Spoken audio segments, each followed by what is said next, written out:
Hi, everyone. Welcome to our interview with the second startup in 2022's Paralect Accelerator batch. I'm here today with Nihal from Menaflow. Hey, And Nihal, thank you so much for taking some time to talk to us today. thank you. Thank you so much for inviting me.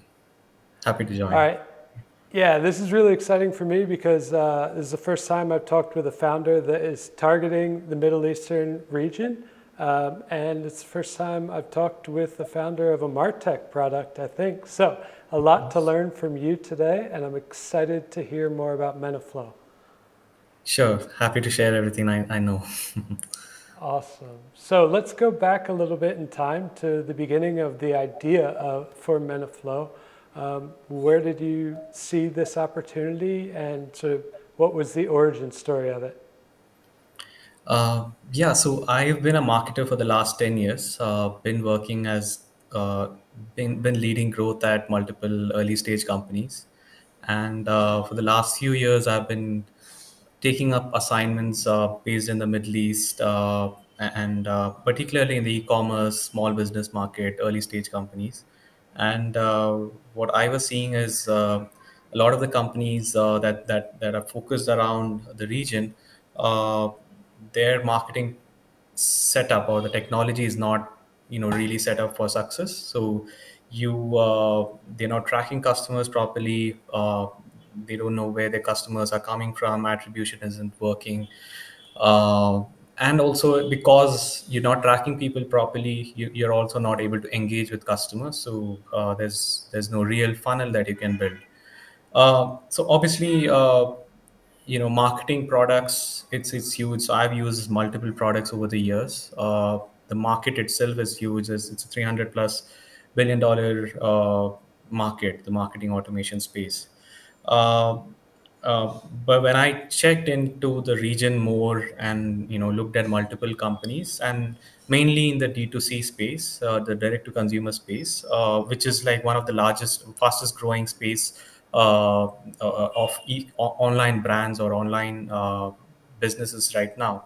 Uh, you have a lot of options that are available that you can use that are more global products, but they don't really work with the technologies that the businesses in the Middle East were using, right? So y- y- every region uses these technologies that's focused around their region. Like for example, you can't use a Stripe, or Stripe is not the best payment technology for India or Southeast Asia. You have local options. You have to use something else for logistics. You have to use something else for inventory management, and because when you're local, you know what your customers are doing. You can integrate with every other customer, and the consumers are also different. So the needs of the consumers are different, and the businesses have to adopt to it.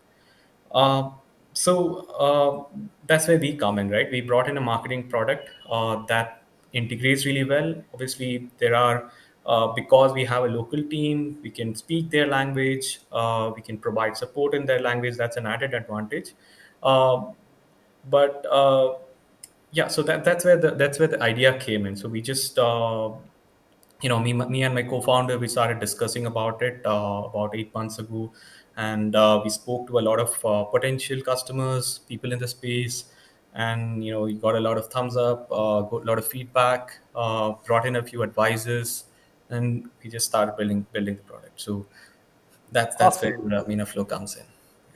Cool. Well, let's talk a little bit about the founding team then. You mentioned that it's you and one other co founder. How did you guys get together on the idea? Did you work together previously?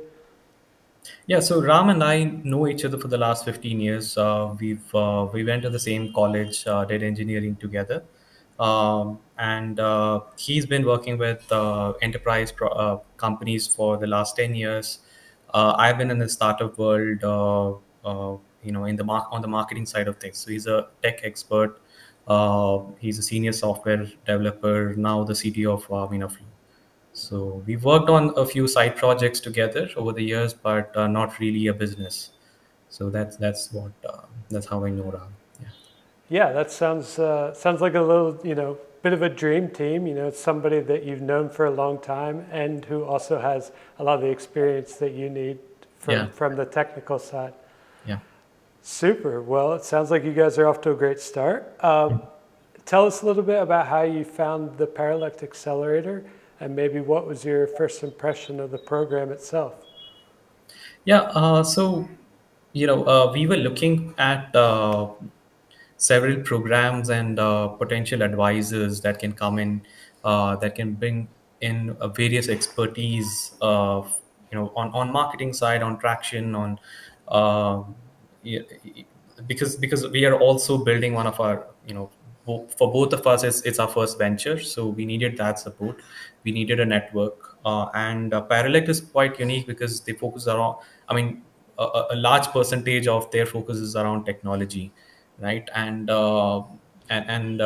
we needed that support. So, one person team, we are building a product that is potentially going to, reach millions of customers through our businesses, right? So we are already serving over 500,000 customers every day, right? So through our platform, people are reaching out to their own customers, and it's a huge, we are managing huge data sets, and we really needed someone who can help us optimize.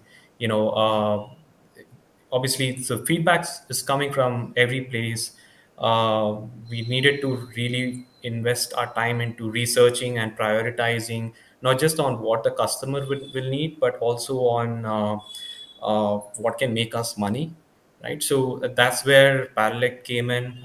We found them really interesting through the interviews, through the first sessions that we had with them, and we just thought, okay, this is the right program for us, at least at this stage, and because we wanted to improve our product and offering, and it's been a great experience so far.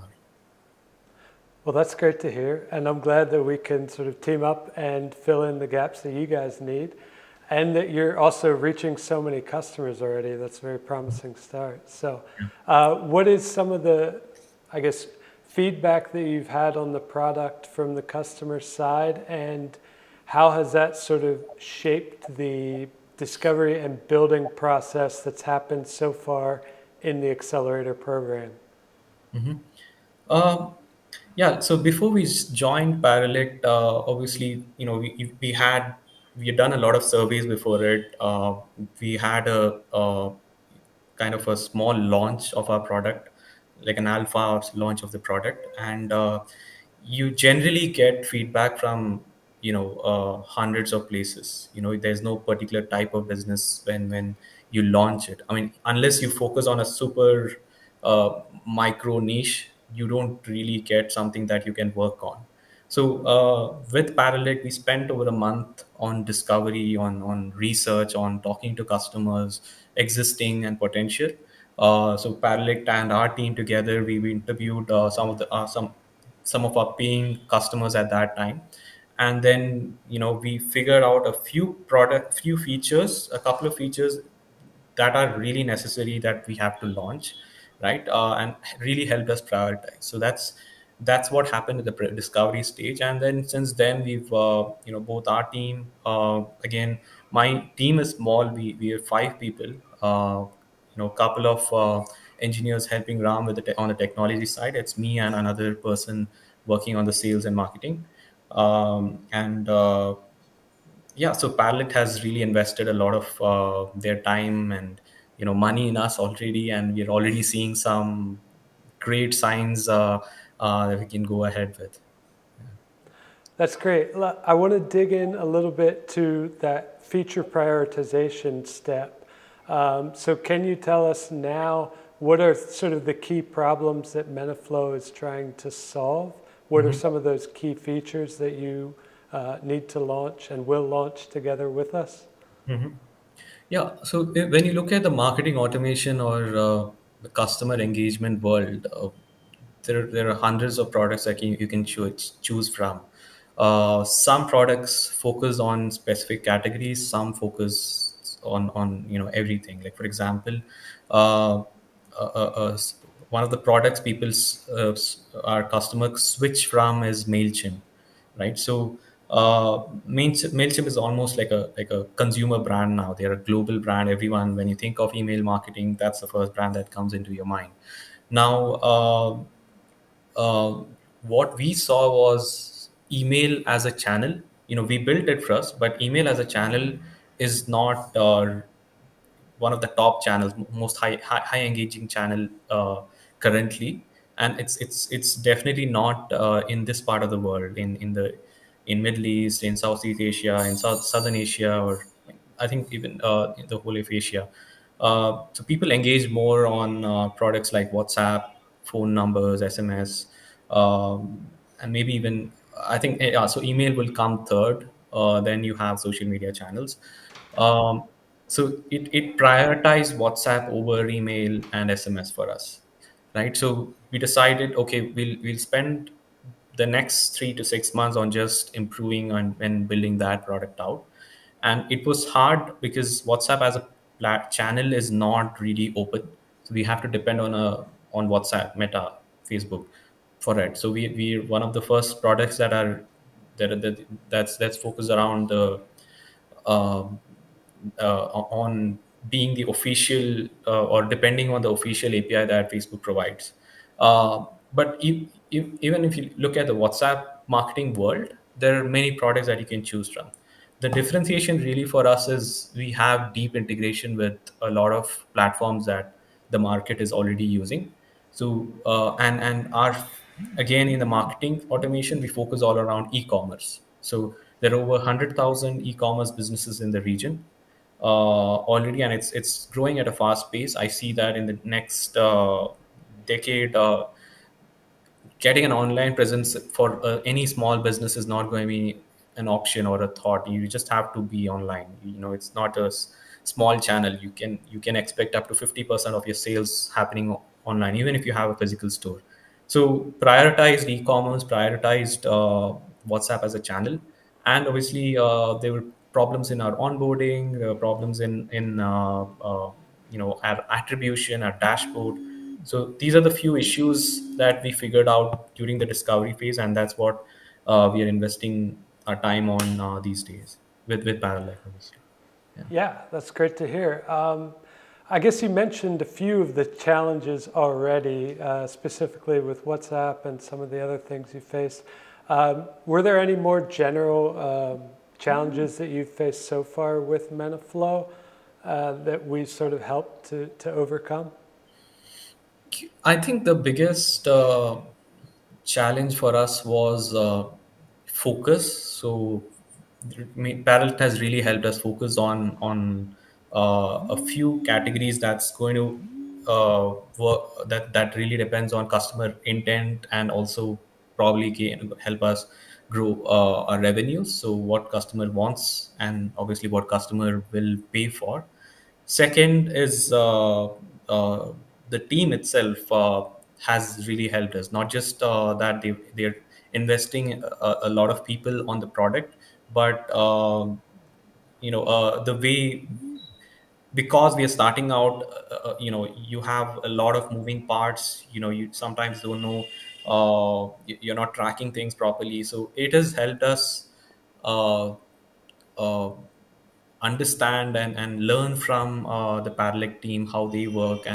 And because as a team, they're more evolved. They've been working with each other for a long time now. Paralect as a company has existed for a long time now, and that has really helped us, I would say, in the organization bit, a little bit on culture, and hiring practices. So the program manager has really been sharing all these things, that is that I think is not just going to help us now, but even in the future, we'll take the learnings, try to adapt it in the future too, as we grow. Yeah, that's great to hear. And I'm glad that you guys are collaborating in such a way that seems like it'll be a long-term success. We've been writing a lot lately about sort of our engineering process, especially with early stage startups. And it seems like, yeah, the experience that our team has collectively is really going to start helping a lot more companies like yours to win with their first version. So it's exciting times for sure. Yeah. Let's see, you've been traveling to Dubai. Was that to meet with potential investors? Do you have plans to raise investments with Menaflow? And how have those plans gone so far? Yeah, we are raising at the moment. We're I'm actually investing a lot of time in building my network because uh, again I've been part of core teams at multiple companies, but not really on the investment facing team. So there's a lot of learning to happen there as well.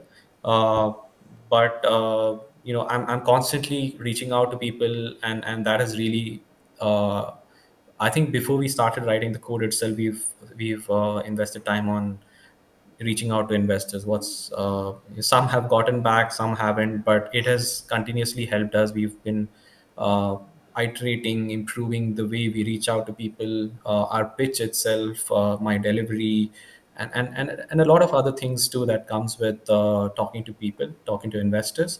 Um, we are raising. We've gotten a few angels that uh, have either committed or given us the money already in the last few months. And yeah, I think the conversation has started with multiple people, some of the biggest investors in the region, and we continuing to do it for the in the next 4 months. We want to close or get a lead investor uh, that can join the team, continue to advise us and help grow the company.